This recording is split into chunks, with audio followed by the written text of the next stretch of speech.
Assalamualaikum warahmatullahi wabarakatuh. Pemirsa, OSM News kembali hadir menjumpai Anda.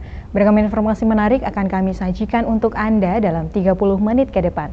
Bersama saya Naomuti, berikut OSM News selengkapnya.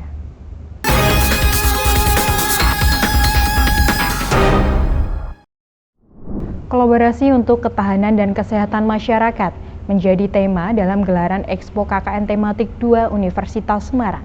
Hal ini menjadi bukti keseriusan Universitas Semarang dalam membantu memecahkan masalah, terkhusus di bidang kebencanaan dan juga stunting.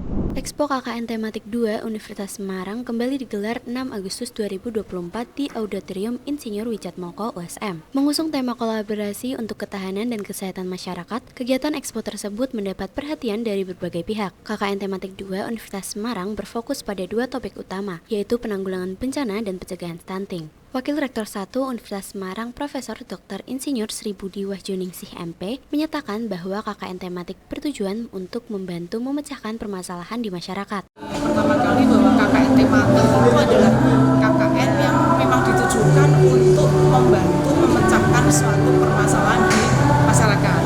Nah, kebetulan di daerah kalian pada awalnya ya waktu itu dengan Wijen kan ada masalah stunting, kemudian kita membantu dengan melakukan KKN tematik selama 2 bulan, karena kalau KKN tematik selama 2 bulan itu kan nanti kegiatan KKN itu bisa dikonversi menjadi kegiatan MPKN mandiri, jadi konversi 10 SKS, sehingga pada tahun kemarin tahap pertama untuk KKN tematik stunting alhamdulillah kita berhasil, jadi tahun ini mungkin diteruskan, termasuk juga ada permintaan dari Badan Penanggulangan Bencana baik di tingkat provinsi maupun di Kota Semarang untuk kita berkontribusi membantu kegiatan dari kebencanaan. Nah, akhirnya tahun ini kemudian kita buka pendaftaran adik-adik mahasiswa dan ada 100 mahasiswa yang kemudian berminat untuk mengikuti KKN tematik baik di kebencanaan maupun di stunting. Topik penanggulangan bencana dalam KKN Tematik 2 USM ini menjadi sebuah kolaborasi antara USM dengan BPBD Provinsi Jateng maupun Kota Semarang dalam berkontribusi menanggulangi bencana. Pihak BPBD Jateng menjadikan KKN Tematik Kebencanaan USM ini sebagai role model BPBD melakukan sosialisasi kerjasama ke PTN, PTSI Jawa Tengah. Sebanyak 8 kelurahan menjadi fokus pengaplikasian topik penanggulangan bencana dan 1 kelurahan yang berfokus pada stunting. Evaluasi akan terus dilakukan dalam pelaksanaan KKN tematik ini. Program KKN tematik ini dapat menjadi salah satu upaya nyata dalam membantu masyarakat, khususnya di Kota Semarang. Tadi tanggapan dari pihak BPBD, dari Pak Camat, saya kira sangat positif ya untuk kegiatan stunting selama itu masih ada ya. Stunting kalau sudah nggak ada masalah stunting kan kita nggak perlu juga kan KKN tematik. Nanti kita lihat ke depan apakah untuk tahun depan itu stunting sudah bisa teratasi. Kalau belum ya kita masih bisa untuk menuntaskan. Kebencanaan biasanya kan itu setiap tahun selalu ada. Jadi saya kira kebencanaannya masih terus. Nah, nanti kita lihat program yang lain apa yang dibutuhkan oleh masyarakat khususnya di Kota Semarang, dan nanti kita akan terjun untuk menyelesaikan masalah melalui KKN tematik. Seminar dan Lokakarya atau Semiloka digelar Fakultas Teknologi Informasi dan Komunikasi Universitas Semarang. Kegiatan ini menjadi salah satu pendukung dalam menyiapkan kurikulum OB yang menekankan keberlanjutan proses pembelajaran secara inovatif, efektif, dan juga interaktif. Dosen jurusan Teknologi Informasi Fakultas Teknologi Informasi dan Komunikasi menggelar seminar dan lokakarya atau semiloka dalam rangka menyiapkan kurikulum berbasis OB. Kurikulum berbasis Outcome Based Education atau OB merupakan sistem pendidikan yang dirancang berfokus pada outcome. Secara sederhana, kurikulum ini menekankan pada keberlanjutan proses pembelajaran secara inovatif sehingga anak didik dapat mengembangkan keterampilan baru. Dekan FTIK USM Printriajeng Pukansanti MKOM mengatakan kegiatan ini digelar dalam rangka menyusun kurikulum terbaru, sebab pada September 2025 pihaknya harus menerapkan kurikulum baru berbasis OB. Semiloka untuk jurusan TI 2024 ini dalam rangka menyusun kurikulum terbaru karena memang untuk tahun depan September tepatnya kami diminta untuk menerapkan kurikulum baru berbasis OBE karena kurikulum yang sebelumnya itu kan sudah selesai. Jadi setiap 4 tahun sekali memang kami sekitar 4-5 tahun sekali itu memang kami diminta untuk menyelaraskan kurikulum sesuai dengan kebutuhan dari industri ataupun kebutuhan dari pemerintah seperti itu.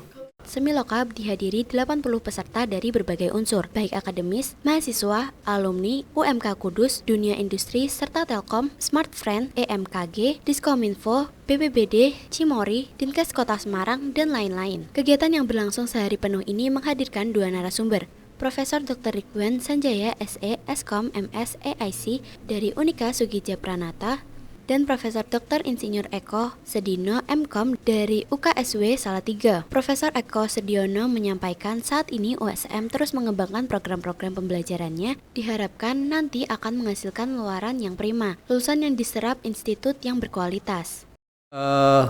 Kurikulum yang sekarang ini berbasis outcome, berbasis luaran.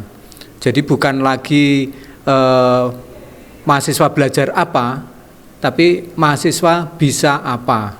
Nah, sehingga diharapkan kemampuan yang diperoleh dari perkuliahan ini itu bisa diterapkan di tempat kerja.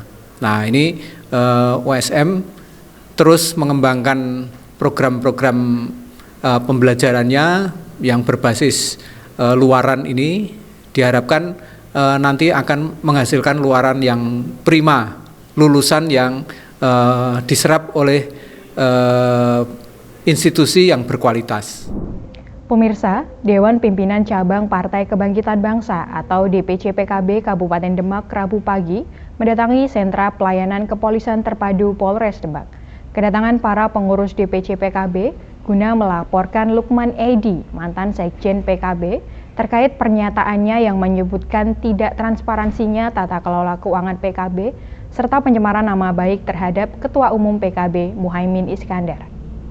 Rabu pagi, sejumlah pengurus Dewan Pemimpin Cabang Partai Kebangkitan Bangsa Kabupaten Demak, Jawa Tengah mendatangi sentra pelayanan kepolisian terpadu Polres Demak. Kedatangan para pengurus DPC PKB Zainul Fatah tersebut guna melaporkan mantan Sekjen PKB periode 2005 terkait pernyataan di kantor PBNU beberapa hari yang lalu yang menyebut tata kelola keuangan PKB di bawah kepemimpinan Muhaimin Iskandar atau Caimin.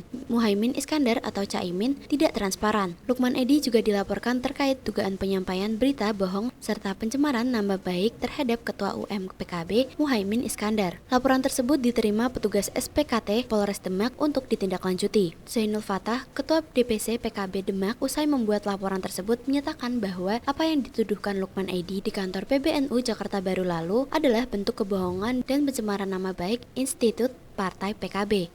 Hadir pada siang hari ini, yang pertama ingin saya sampaikan adalah kehadiran kami di sentra pelayanan Mapolres ini adalah mengadukan atas tindakan dugaan pencemaran nama baik institusi PKB yang dilakukan oleh saudara Lukman Edi beberapa hari yang lalu.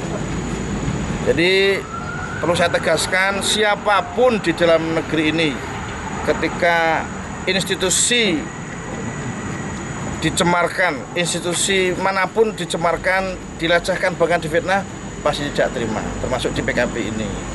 Ini tindakan yang sangat membahayakan, dan saya selaku kader sekaligus ketua DPC melaporkan tindakan ini. Bukan pencemaran terlapor dari di media atau di media banyak sekali.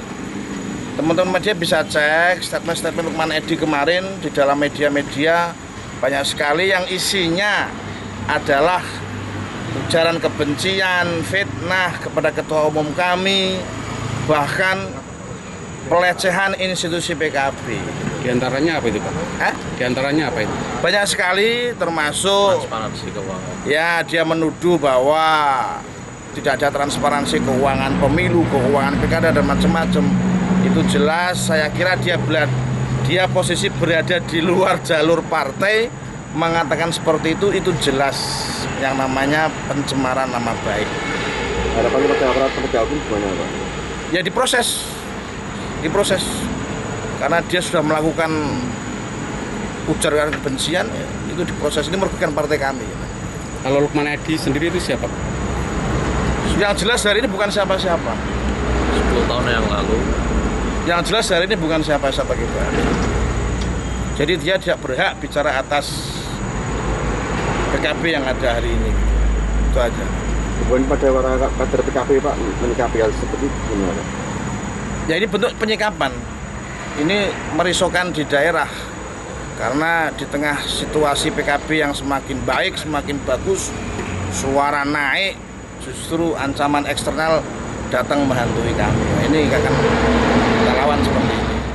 Zainul menegaskan bahwa pernyataan Lukman Edy sangat membahayakan bagi partai PKB. Disinggung apakah perkataan Lukman Edy ada kaitannya dengan perseteruan antara PKB dan pengurus besar Nahdlatul Ulama. Zainul yang juga bakal ketua DPRD Kabupaten Demak tersebut menyatakan berbeda dan tidak ada kaitannya dengan hal tersebut. Zainul berharap pelaporannya tersebut segera dapat diproses secara hukum. Dari Demak, Melnur mengabarkan.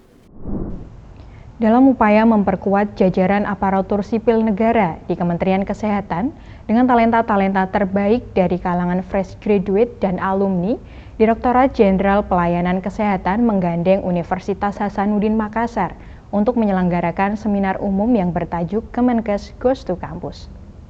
Untuk menarik talenta fresh graduate dari berbagai universitas agar menjadi bagian dari ASN, Kementerian Kesehatan di Direktorat Jenderal Pelayanan Kesehatan bekerja sama dengan Universitas Hasanuddin Makassar menggelar seminar umum bertajuk Kemenkes Goes to Campus. Acara ini diadakan pada Senin 5 Agustus 2024 di Gedung Auditorium Prof. A. Amiruddin, Fakultas Kedokteran Unhas. Dalam sambutannya, Wakil Rektor Bidang Akademik dan Kemahasiswaan Profesor DRJ Muhammad Ruslin, MKes, PhD, SPBM memberikan apresiasi kepada Direktur Jenderal Pelayanan Kesehatan Ashar Jaya yang membawa rombongannya. Kehadiran mereka membuktikan bahwa Unhas layak untuk diajak bergabung dengan Kementerian Kesehatan. Kegiatan Kemenkes Goes to Campus yang pertama kali diadakan Unhas ini bertujuan untuk menantang mahasiswa agar siap bergabung dengan Kemenkes. Tidak hanya mahasiswa dari bidang medis, tetapi juga dari bidang hukum, teknik, dan lainnya. Ini merupakan wujud komitmen Rektor dan Unhas untuk siap ditantang oleh Kemenkes serta membuktikan bahwa mahasiswa Unhas meski masih berstatus mahasiswa, dapat memberikan kontribusi bagi bangsa dan negara dalam mewujudkan Indonesia Emas 2045 dengan mempersiapkan sumber daya berkualitas, sehat, dan hebat. Dirjen Ashar Jaya hadir langsung untuk memberikan informasi tentang Kemenkes Goes to Campus dan tujuan kegiatan tersebut. Dengan penampilan santai menggunakan kaos berlogo Kemenkes Goes to Campus, Ashar bahkan meminta pembatasan jumlah mahasiswa bidang medis karena Kemenkes memerlukan talenta dari berbagai disiplin ilmu lain. Ini luar biasa ya, karena kami datang ke sini tujuannya memang untuk menggait talenta-talenta muda dan hebat dari Indonesia Timur, khususnya Universitas Hasanuddin. Dan saya melihat memang mahasiswa Hasanuddin ini luar biasa. Mereka menunjukkan antusiasme yang bagus sekali dan mereka semua akhirnya paham bahwa untuk mewujudkan Indonesia sehat nggak bisa hanya orang kesehatan, tapi disiplin ilmu yang lain akan banyak berkontribusi untuk Indonesia sehat tahun 2034. Selain pemaparan materi, acara ini juga menghadirkan sesi sharing oleh para alumni Unhas yang berhasil berkarir gemilang di Kemenkes. Sesi tersebut menjadi ajang berbagi informasi lowongan kerja yang mempertimbangkan kebutuhan talenta dari berbagai bidang di Kementerian Kesehatan. Ashar berharap para mahasiswa melihat Kemenkes sebagai alternatif masa depan, bukan hanya sekedar tempat mencari lowongan kerja bagi para alumni, tetapi juga penyedia sejumlah beasiswa studi lanjutan dan magang bagi peminat baik di dalam maupun luar negeri. Peluang berkarir di Kemenkes tidak hanya di dunia kesehatan, tetapi juga ada kesempatan berkarir di BUMN. Ya, Kemenkes membuka banyak peluang dari berbagai disiplin ilmu dan berbagai tempat di seluruh Indonesia. Jadi jangan hanya berpikir untuk Makassar saja. Kamu kan ayam jantan dari timur, bukan ayam sayur gitu ya. Pilih dong tempat-tempat lain di Indonesia dan saya tunggu kiprahnya alumni Unhas di Kementerian Kesehatan. Total formasi CPNS Kemenkes 2024 untuk tenaga kesehatan adalah 6.837 dan tenaga teknis sebanyak 1.770 dengan total 8.607 formasi. Kemenkes memiliki 219 unit kerja termasuk 55 unit kerja di kantor pusat, 164 unit kerja UPT, dan 38 UPT Kemenkes di Sulawesi, Maluku, dan Papua. Pemirsa, jelang memasuki masa perkuliahan, mahasiswa baru Unpad mengambil kelengkapan serta mengaktifkan sejumlah sarana pendukung kuliah. Bertajuk Unpad Orientation, mahasiswa baru ini diberikan pembekalan tentang jati diri mahasiswa Unpad dan sejumlah seminar lainnya. Berikut laporan tim Divia Unpad TV untuk USM TV. Sebagai salah satu rangkaian kegiatan pengenalan kehidupan kampus bagi mahasiswa baru atau PKKMB, Universitas Padjadjaran selenggarakan Unpad Orientation dan pengambilan kelengkapan mahasiswa baru 6 hingga 8 Agustus di kampus Unpad Jatinangor, Sumedang. Unpad Orientation ini menghadirkan sejumlah kegiatan selama 3 hari, di antaranya pengenalan jati diri Unpad dan seminar dengan berbagai tema yang dilaksanakan di Gedung Olahraga dan Auditorium Bali Santika. Jati diri khas mahasiswa Unpad sendiri terdapat 6 kerangka karakter, yakni jujur, bermanfaat, tangguh, komunikatif, serta berpikir reflektif. 6 karakter ini merupakan inti dari falsafah Unpad yang berasal dari pola ilmiah pokok dan budaya organisasi, respek hingga karakter mahasiswa Jawara 5.0. Selain mencetak KTM dan pengambilan kelengkapan fisik berupa jas alma mater dan merchandise, mahasiswa juga dapat mengakses sarana pendukung perkuliahan lainnya, seperti pengaktifan pause.id, live Unpad, keanggotaan perpustakaan Unpad, Unpad Luhung. Kegiatan ini juga diramaikan dengan food festival bagi mahasiswa dan orang tua yang sedang menunggu atau beristirahat. Salah satu mahasiswa baru, Debbie Mutiara, mengaku antusias untuk menghadiri rangkaian seminar dan pengenalan jati diri Unpad setelah selesai mengambil kelengkapan mahasiswa baru sesuai ditetapkan. Jadi aktivitas kita hari ini mulai dari naik odong, kita mau mencetak kartu Bank Mandiri. Setelah itu kita membuat pencetakan kartu KTM, terus kita mengambil almet. Iya, seperti itu. Iya, seminar ikut jati diri. Kita penasaran sih untuk seminarnya seperti apa. Ya pasti luar biasa lah pastinya. Makanya kami buru-buru banget nih. Gak sabar banget mau lihat seminarnya. Ya. Pesan buat mahasiswa teman-teman yang lain, tetap semangat, berjuang, jangan patah semangat. Unpad menunggu kamu.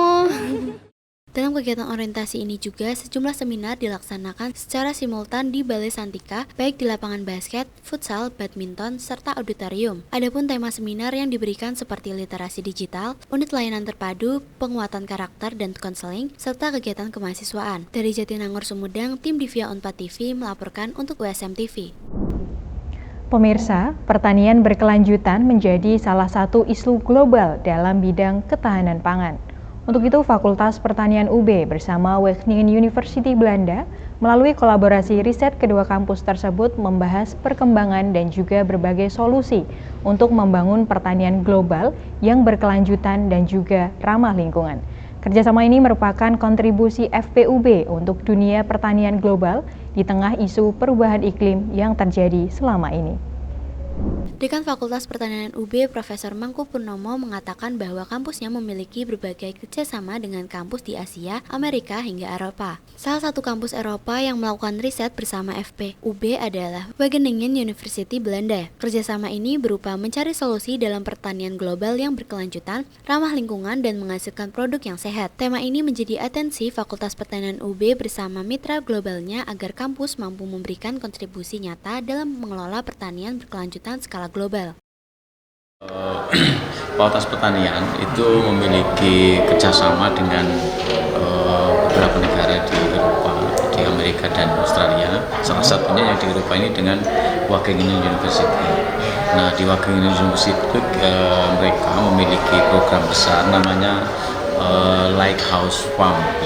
Nah, itu dia jaringan internasional di Amerika Latin, kemudian di Eropa, Afrika, dan Asia. Nah, Asia ini salah satunya ada di Indonesia, begitu. Nah, terus ini kan network antara petani yang memiliki farming itu, terus kemudian akademisi, juga kemudian para penggiat-penggiat pertanian. Nah, kita sedang membuat semacam riset atau membangun riset bagaimana mencari solusi yang terbaik, teknologi terbaik, juga model terbaik untuk mengembangkan pertanian di dunia ini, tidak hanya di Indonesia tapi di dunia ini, yang kemudian dia relatif friendly terhadap sumber daya alam, tidak mencemari, terus kemudian produktivitas juga cukup bagus itu, kemudian hasilkan sehat, dan kemudian di masa yang akan datang ini bisa menjadi semacam model yang bisa digunakan secara bersama di seluruh dunia. Dalam kerjasama ini, masing-masing kampus memberikan paparan mengenai kondisi pertanian setiap negara dan kemudian merumuskan berbagai hal yang menjadi solusi dan kolaborasi bagi kemajuan pertanian dunia. Isu ketahanan pangan saat ini menjadi isu global yang juga membutuhkan solusi melalui kerjasama global. Dari Malang, tim liputan UBTV melaporkan untuk USM TV Semarang. Pemirsa, dengan menyajikan menu yang bervariasi dan juga unik seperti cotton candy burrito dan juga gulali berisi es krim, nama Creamberry pun menjadi viral. Toko es krim milik diaspora Indonesia di Las Vegas, Nevada, yang berdiri sejak 2016, mampu bertahan melalui pandemi dan terus berkembang menarik pelanggan baru. Informasi ini sekaligus menutup perjumpaan kita pada hari ini. Saksikan terus USM News hanya di USM TV. Saya Naumuti dan seluruh kru yang bertugas pamit undur diri. Terima kasih. Wassalamualaikum warahmatullahi wabarakatuh. It's like an explosion of flavors right here. It's wonderful. 10 out of 10. Recommend. Will come again. Seperti ledakan rasa. Demikian enaknya es krim di Creamberry yang digambarkan Jeremy Hawkins yang baru pertama kali mencicipi toko es krim milik diaspora Indonesia di Las Vegas, Nevada. Karena kan memang suami saya demen sama dessert ya, demen sama manis. Terus habis itu saya mikir ya kenapa kita nggak buka aja satu toko yang khusus untuk dessert, tapi yang pengunjungnya tuh nggak hanya datang untuk khusus satu produk, tapi bisa berbagai produk. Creamberry yang dirintis Rosalina C sejak 2016 memang menawarkan menu yang bervariasi, mulai dari es krim, toast atau roti panggang, waffle, hingga minuman khas berbagai negara termasuk es campur dari Indonesia. Bermacam menu yang ditawarkan menjadi keunggulan Creamberry dan menjadi alasan Kimberly Oralau untuk datang ke sini setiap minggu. Definitely the variety is kind of really crazy. With their menu, like I don't think I've really seen like a variety like this, and I've never heard of like a cotton candy burrito. Yeah, and then also I can't really find any world ice cream places besides here, so that's why I just go here. Candy cotton burrito atau gulali dengan es krim di dalamnya adalah kreasi gerai ini yang disukai pelanggan setelah menjadi viral karena diliput oleh media setempat. Makanya dari situ kita langsung bisa bikin viral gitu, gara-gara kita punya ide untuk bikin namanya cotton candy burrito. Agar pelanggan tidak bosan, Rosa juga selalu mengganti menu setiap bulan serta menyesuaikan dengan musim, namun dengan tetap mempertahankan cita rasa. Contoh kalau kayak musim dingin begini, saya harus kayak create hot chocolate, tapi hot chocolate-nya itu mesti macam-macam gitu. Jadi kalau misalnya cuma satu macam doang, nanti orang bosan juga gitu. Terus kalau misalnya lagi summer, panas-panas, saya mesti kreasi yang lain lagi. Dengan strategi tersebut, Creamberry tak hanya mempertahankan pelanggan, tapi juga berhasil mendatangkan pengunjung baru seperti Hannah Lemon yang baru pertama mencoba es krim di sini. I really recommend this place, especially if you're indecisive and you don't know what you want specifically. They have a lot of options, so I think this is a perfect spot. Tapi ya kebetulan ya saya punya dessert kan yang cukup unik. Jadi bikin orang tuh kayak pengen coba sih. Jadi ya kebetulan turis-turis juga pada suka datang dari strip untuk kesini hanya untuk coba. Dengan modal awal sekitar $300.000 atau 4,8 miliar rupiah, kini setiap tahunnya Rosa dapat meraup keuntungan antara 40 hingga $60.000. Walau telah berkembang dan memiliki 12 karyawan, namun Rosa tetap turun tangan dalam menjalankan bisnisnya ini. Harus siap mental ya, harus siap mental juga kitanya juga yang sebagai ownernya harus berani kerja gitu. Jadi berbeda sekali ya kalau bisnis di Indonesia kan semua kita mengharapkan pegawai kita ya, tapi kalau ini kita mesti turun tangan 100%. Dari Las Vegas, Nevada, tim VOA.